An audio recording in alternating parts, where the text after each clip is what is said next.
There were protests last week on the east side of the state as some people were upset about the mere prospect of alone and undocumented children crossing our country's southern border and then being housed in that area.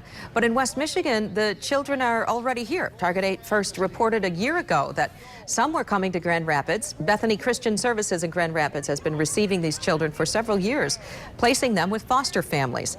Bethany says the feds won't allow them to talk publicly about the program, but Target 8 has confirmed that nearly 100 children have come to Michigan this year.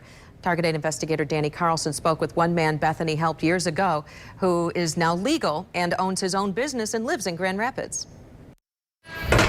For Freddie Martinez, the debate over unaccompanied minors coming to the United States isn't an intellectual one.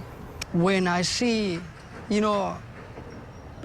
gangs problem or gangs people pointing you a gun in your face or pointing you a knife in your neck and say you're going to die in this moment.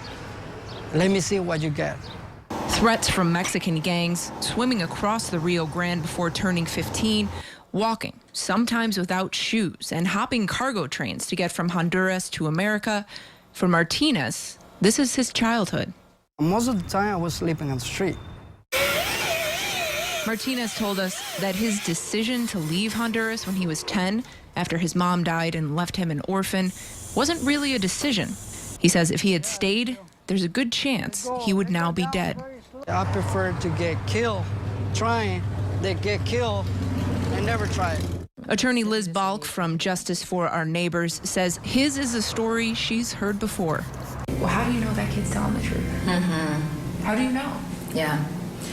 The immigration system has been dealing with people's testimony for so long that the child doesn't just have to convince me. The child has to convince an adjudicator who's trained in these types of stories and who's extremely well trained in the country conditions.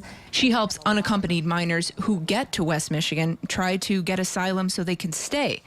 Balk says kids who make it all the way here probably have a good chance of staying legally. I think that the government is sort of sorting the cases and the children based on whether or not they have viable chances to stay through the immigration system, and the folks who I think that they believe really just need to be returned to their countries of origin. A statewide day of prayer for the unaccompanied minors is scheduled for this Sunday.